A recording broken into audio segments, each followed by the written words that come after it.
라디오 땡땡 기도입니다.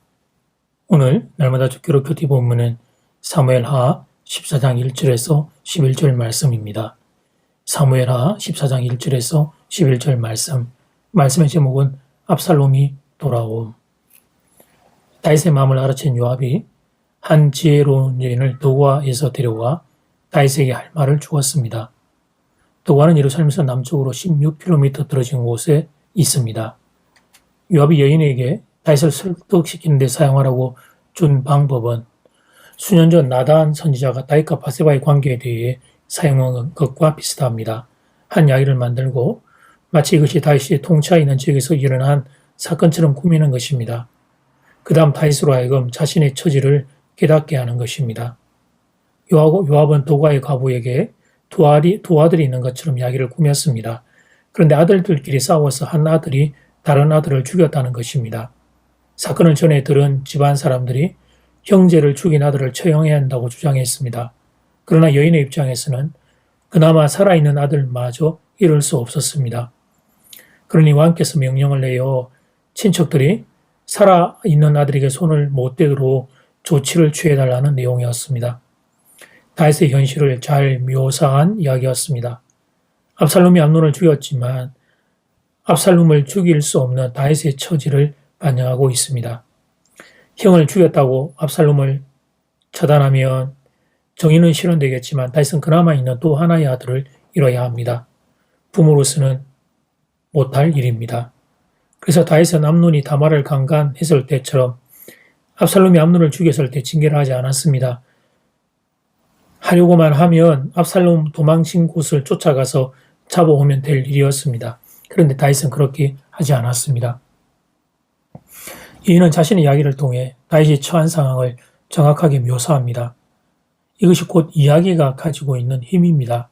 사람을 설득하고 마음을 움직이는데 이야기만큼 좋은 도구가 없습니다.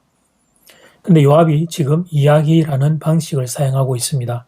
아마도 과거 나단 선지자가 사용했던 이 이야기 방식을 배워서 이번에 또 사용한 것일 가능성이 높습니다.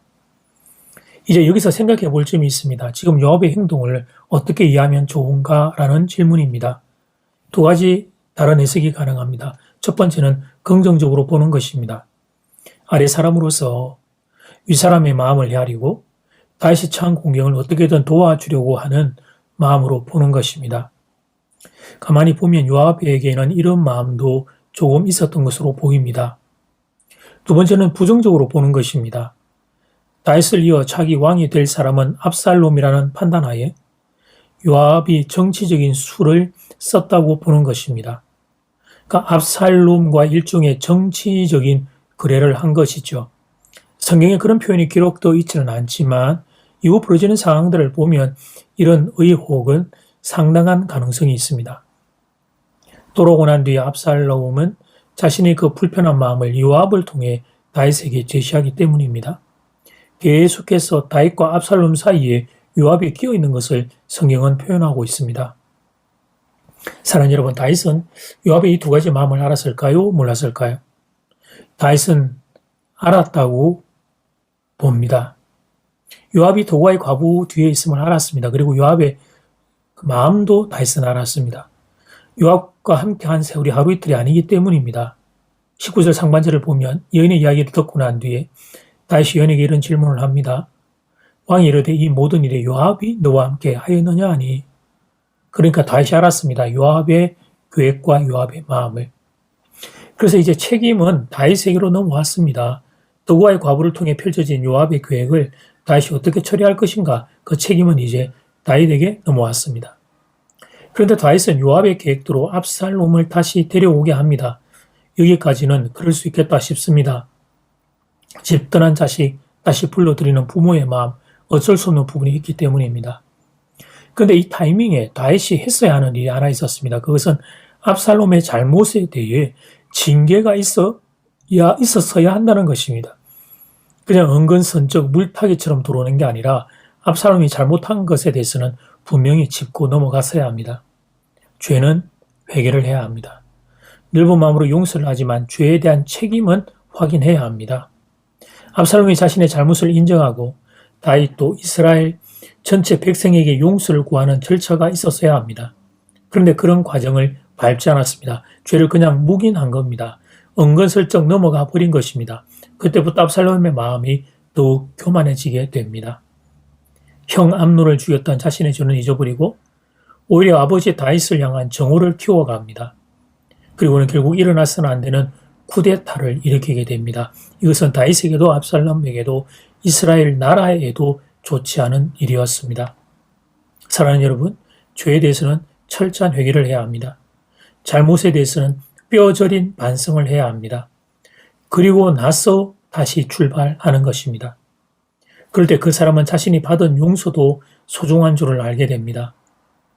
그러므로 혹시 내게 범죄함이 있다면 하나님 앞에 철저하게 회개하는 양심이 되기를 간절히 소원합니다. 이제 첫 번째 기도 시간입니다.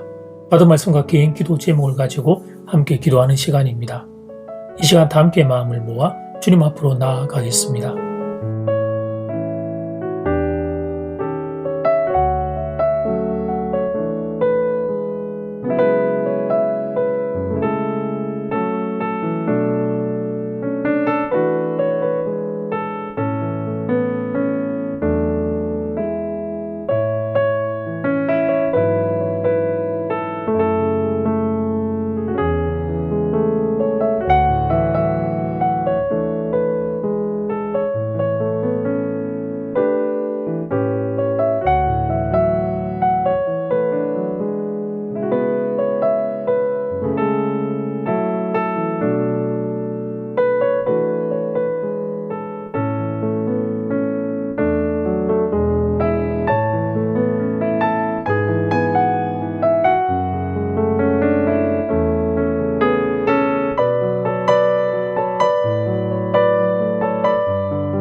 이제 두 번째 기도 시간입니다. 이 타이밍에 다윗이 했어야 하는 일이 있었습니다. 그것은 압살롬의 잘못에 대해 징계가 있었어야 한다는 것입니다.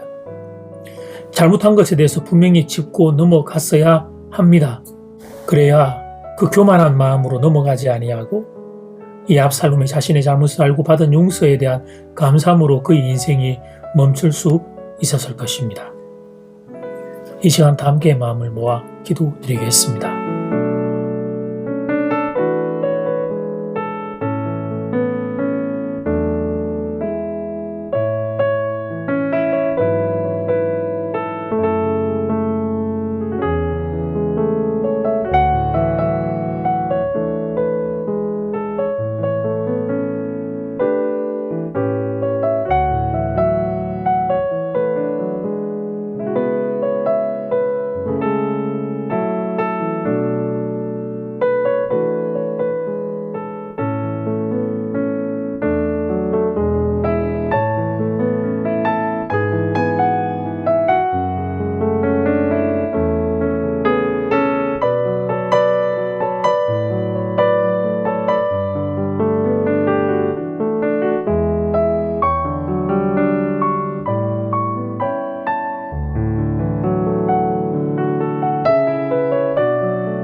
죄, 잘못에 대하여 분명하고 정확한 회개가 필요함을 말씀을 통해 봅니다.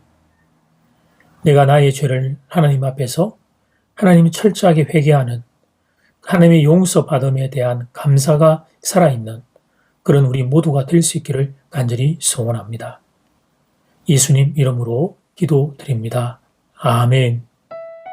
이제는 각자 개인적으로 기도하시면 되겠습니다. 평안한 밤 되십시오.